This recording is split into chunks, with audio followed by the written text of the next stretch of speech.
Galway's reaction to losing the Leinster final has been decisive. Coming in from the start this time are goalkeeper Colin Callan, Jason Grealish at wing half, a new midfield pairing of Aidan Hart and Andy Smith, and places up front for Jonathan Glynn and Damien Hayes. Clare had concerns about Tony Kelly's eye injury and the fitness of Darragh Honan. The centre forward is okay to start, and Honan has passed a fitness test on a day when there's a start as well for Conor Ryan of Cratloe, probably coming into midfield. Swept back in by Grealish once more, this time towards Damien Hayes, and Hayes looking to try and get the opening score of the match, and that one slips inside the right hand upright and over the bar, and a punch of delight there from Damien Hayes. A good start. Well, that's a great start from Galway, and Damien Hayes will be placed with that number 13 on his back chair, but he's playing on the left corner forward, but that'll be a great start for Galway. One there by Johnny Glynn, runs on here towards Aidan Hart, and the Gort man, Jordan Griffin mistaken, puts it over the bar. Good efficiency by Galway's forward line so far. 3 attacks, 3 scores. They lead 3 points to 1. Into the centre here as far as Conor Ryan with the blue helmet, all the way down. Beautifully placed ball as far as Conor McGrath. Made a good run diagonally across. Hines went after him. McGrath now, tight angle, gets his shot in, and he's done really well. Very good score. He hadn't a great deal to aim at. 3-2. This is Conor Ryan, his debut in the championship for Clare here in this match. Towards Conor McGrath once again. But this time leaving it behind, and it's Andy Smith with the white helmet. Up towards Joe Canning, breaks it down to himself, comes. Cian Dillon's after him, can't get to him. Canning strikes beautifully over his right shoulder. 4 points to 2. Yeah, lovely little touch, just knocking the ball down onto his left hand, and we've seen that from Joe before, but that shows he's on his game, Ger. You know, just 5 minutes gone, and got 4 points for Galway on the board. They'll be very, very well pleased.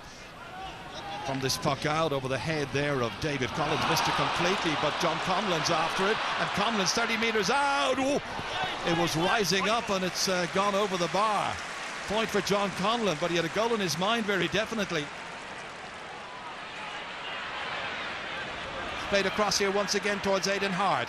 Hart tries to pick out a colleague over there. This colleague is Niall Burke, coming out of the quarterback position, but strong work by Pat O'Connor, feeding it forward there towards Tony Kelly. Kelly off his left-hand side, down towards a 2-man inside forward line. Conor McGrath there, has a support player, doesn't need him, it's McGrath, and McGrath has put it inside. It's a goal for Clare. It must have gone under the net and outside. No chance for the keeper, went right underneath the netting. Watch it here again, O'Ger goes right through the net, down at the bottom. Yeah, little hole in the net of some kind, because it went in, as you say, and out the other side. Little slipping hand pass back there towards Shane Kavanagh. Change of control, well hooked by Podge Collins, who's got 3 points in this first half and has been one of the stars for Clare once again. Grealish loses it. Galvin takes it up. Is there one more score there for the taking for Clare before the half-time whistle? Might come for Pat O'Connor, and O'Connor hits it and puts it over the bar. Only his second ever championship point. Pat O'Connor from Tubber.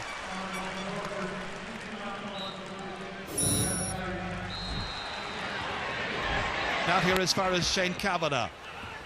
Back in there towards Jonathan Glynn. Tries to get inside Cian Dillon and succeeds. He's got Davy Glennon waiting for it. If he gives it to him, the angle will start. It's in! Johnny Glynn, second ever championship goal. Coming as it does in the 44th minute of this match. And now we've got a contest here, and it's 113 to 1-9. He was coming in and looked to be in difficulty with the angle, but somehow got it in past the goalkeeper. Pa Kelly at the near post beaten, and suddenly it's Clare 113, Galway 1-9. Comes back as far as David Collins, down to Glennon. He's made a difference, hoping to make a bigger difference now is Cyril Donlan. Donlan goes forward, pursued by O'Connor, and he puts it over the bar. This is a bit more like it from Galway. Done as far as John Conlon, runs into 2 solid challenges, spills loose as far as Brendan Bugler. Clare still ahead in this match by 4 points. They look for another one. Bugler strikes and he's put it over the bar. How about that for a rallying score by a man who was man of the match here and playing today in his 21st championship game. He was man of the match against Waterford. Right now he's centre stage, and that point makes it 116 to 111. Over again, this time as far as Joe Canning, the man you would probably think should be in and around full forward, but is out playing midfield, half forward, full forward, everywhere else. Leaves the ball behind to Tony Kelly, and Tony Kelly drops it over the bar. What a simply brilliant score. His first point of this match. He's only 19 years of age. In to David Burke, saying to the forwards, in you go. Hawalash, try and get it. Good, strong defensive work by Donald O'Donovan. But back in again it comes. Here's a chance. Another goal. Brilliantly done by the substitute, Niall Healy. The man who got a hat-trick back in the semi-final in 2005 against Kilkenny freshens things up here quite considerably. And now it's a 3-point game, 212 to 118. What a beautiful ball from Joe Canning. Just shows his vision. Knocked along the ground to Niall Healy, and he stuck it in the net. It just goes to show nothing can be taken for granted.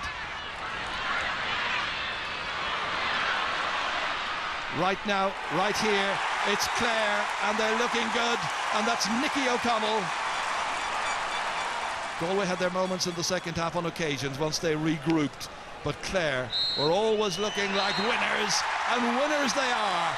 And Davy Fitzgerald goes and shakes the hand of Anthony Cunningham, and now prepares for a semi-final.